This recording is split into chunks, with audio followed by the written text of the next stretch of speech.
guys, welcome back to the Don McCord YouTube channel. I am, if you can't tell, it is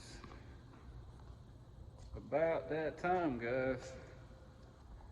Let's finish Purple's paint job. So yep, got the front mast off because it's already done. Let me flip you around. So yeah, got the front mast off.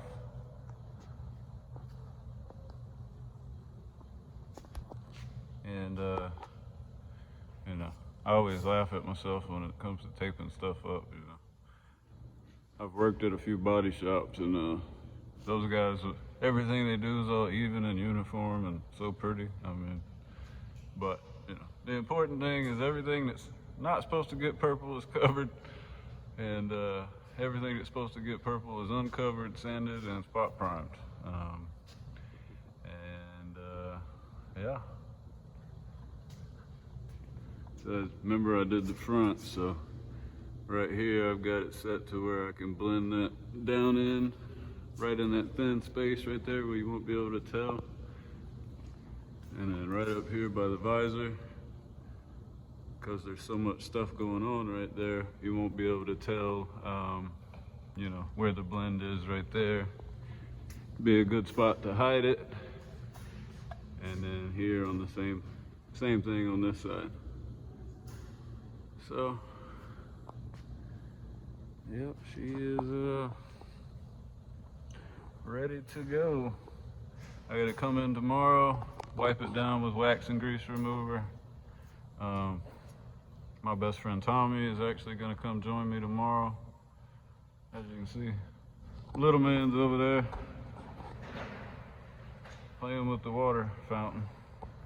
We're at my work. My bosses, they let me use the warehouse whenever I want to do work on my truck, and you know, that definitely comes in handy when you got a 5-ton overhead crane right there above your head. Of course, this is where I swapped Purple's engine using those guys and that overhead crane. We've actually got 2 of them in here, but that side you can't access the red side. So, but yeah, she's all ready to go. Wipe it down one more time, hit it with tack cloth. I might try to find a few more pieces of plastic around here. That's a good thing. All the granite slabs over there, they all come with plastic in between each one. So that's where I get all this free plastic and stuff from. Comes in handy.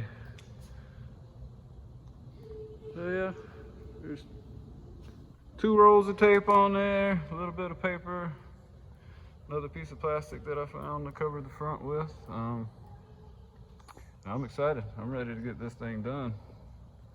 It has been a long time coming. Long time just wanting to do it. And I haven't had a chance to. But signing up for, you know, going to the registering for the semi-casual truck show just really,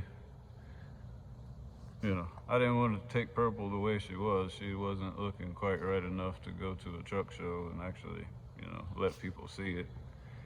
When I went to Matt's, that was no big deal, and when I went down to 75 Chrome Shop, you know, Purple was not in either one of those shows. She was parked close by and people were looking at it, but you know, she wasn't actually there to be looked at. So yeah, I'll try to do a little filming tomorrow. It's gonna be tough because I will be, you know, the one behind the spray gun. So that may or may not happen, but I'll try to turn the camera on and do a little step-by-step as I go, you know, update each stage tomorrow. And it's crazy when you take the ladders off of Purple. Makes the bump look a lot bigger. Especially in person. the ladders just break it up, I guess, enough to make the sleeper look really small. But yeah, in person, the bunk looks a lot bigger. And I'm probably not gonna put that back on until after the truck show. The only reason I run it is it you know, I thought they were bullshit before, but it does help with fuel mileage. Very drastic change in fuel mileage when I put that thing back on from being flat top.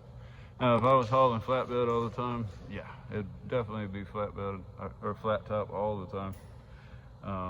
But me hauling dry vans and reefers on occasion, you know, it's like pulling a brick wall around behind purple, you know, so it catches that wind and burns that fuel. It's like running into a 70-mile-an-hour headwind, especially with the front of it being flat, and then you got the trailer behind it. Yeah.